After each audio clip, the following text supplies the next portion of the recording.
See that? Bitch Slicer, Sex with Sharks. It's a really good album, too. Oh, hey, folks. Hey, guys. Sex fiends. I couldn't. I was trying to think of something like sex pigs, but anyway. Okay, I started a movie earlier. Drank a little earlier. Then I fell asleep. And I woke up. And the movie I watched was Werewolf versus the Vampire Women. 1971 came out in. And let's see. Mike, I have a bootleg somewhere from Unearthly Video again. And La Mercenary de la Contessa Dracula. But when I put it on, it says Werewolf Shadow. I like Werewolf versus Vampire Women. Just, right, just direct, you know what you're getting. So, it starts out two girls, Elvira and Genevieve. They're talking about her, Countessa Wandessa, and she's like a Bathory figure, a vampire, and they want to find her grave and like take pictures because they think it'll make them famous. So they go there, they find out where it is, and lo and behold, they meet Voldemort Daninsky, played by Paul Naschy. He lives in a really cool castle just out in the middle. It's weird. It's like a other world because he lives in a castle out on the countryside and there's no one around. There's a town nearby, and they're all afraid of him because he's a werewolf. So he meets these two girls.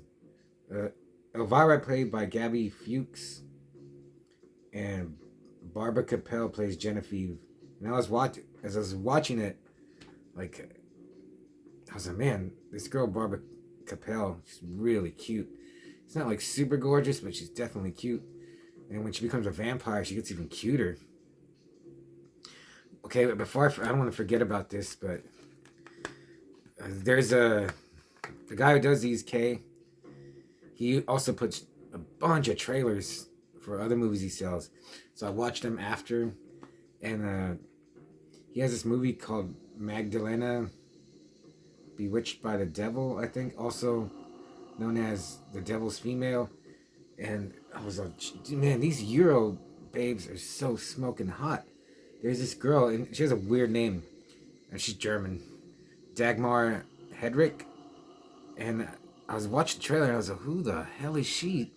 She's blonde, blue-eyed, but she is so cute, so pretty. And then I looked the movie up, and she's like at a boarding school for girls. And I looked up her age. She was like 40 when she did this. Came out in 1974. She looks early 20s. Could maybe even pass for a teen. And I was like, man, how do they make them like that?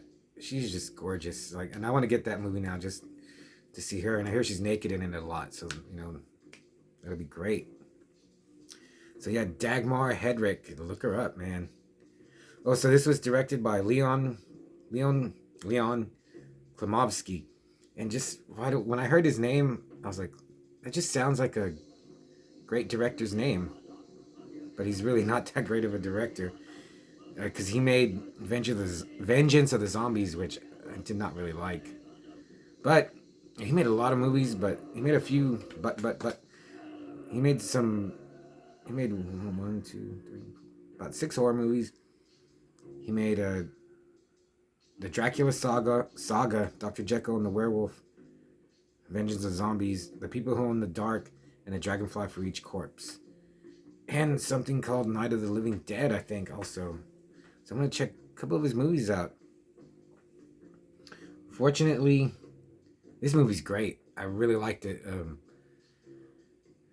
The Night of the Howling Beast was good, and I don't know which one. I think I like them about the same, but they're so different. This is when it's really atmospheric.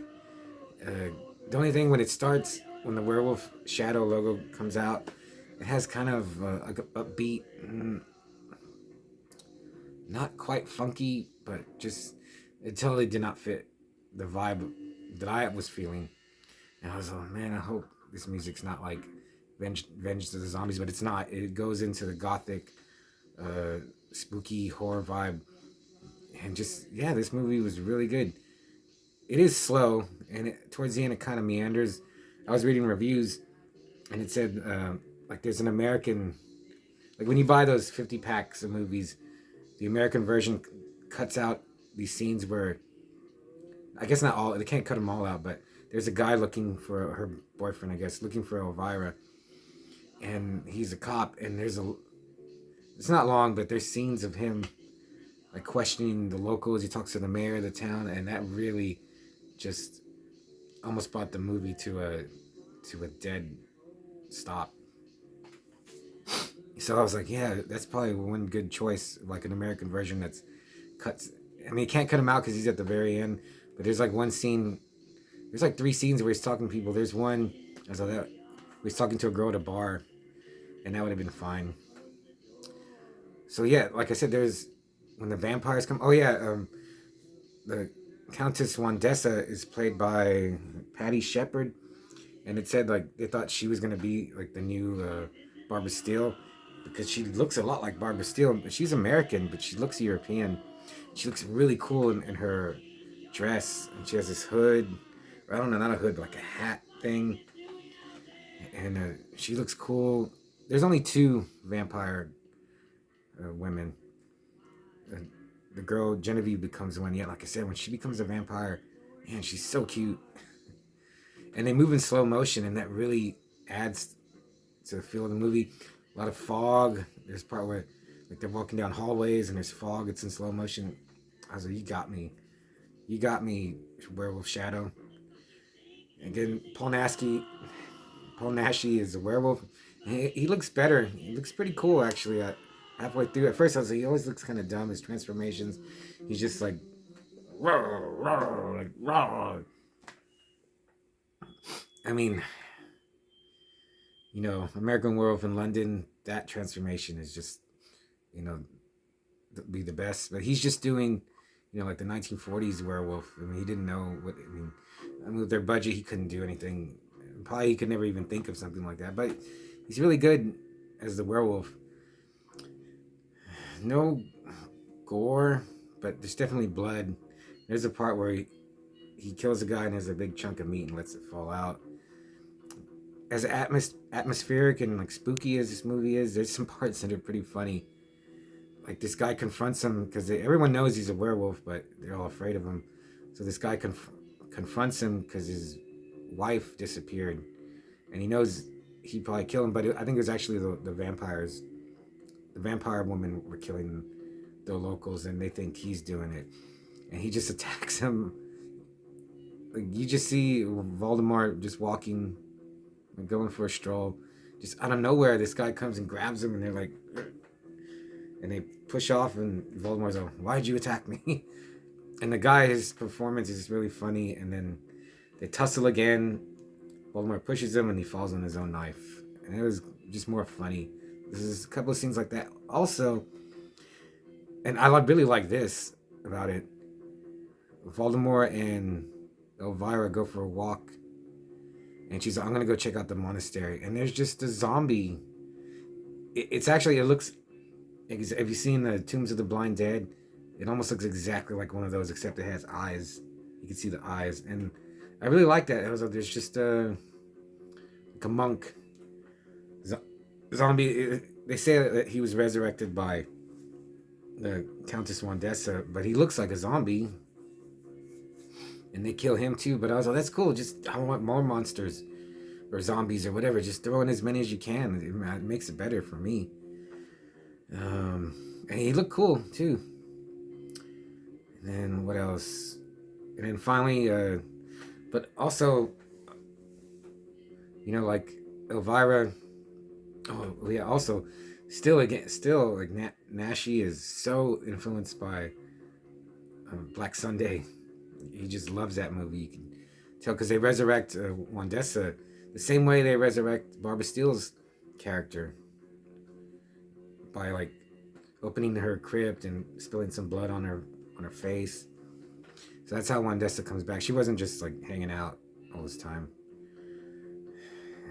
But also, like I was wondering, like Elvira falls in love with Voldemort, but then like her friend got killed. There's a vampire. They're just so isolated. But she could leave. I was like, well, just leave. Go back home. But I guess she feels like she can't leave because she falls for Voldemort. Oh yeah, Voldemort has a helper. He's a weirdo. He tells her like, "I love your hair. Women should never cut their hair. If you ever cut your hair, I'll kill you," or something funny like that. So yeah, this movie is really entertaining. Really enjoyed it. And then, let's see what else I have in my notes.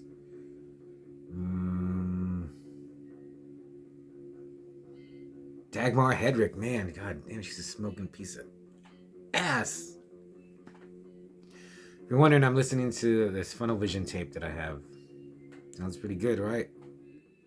Yeah.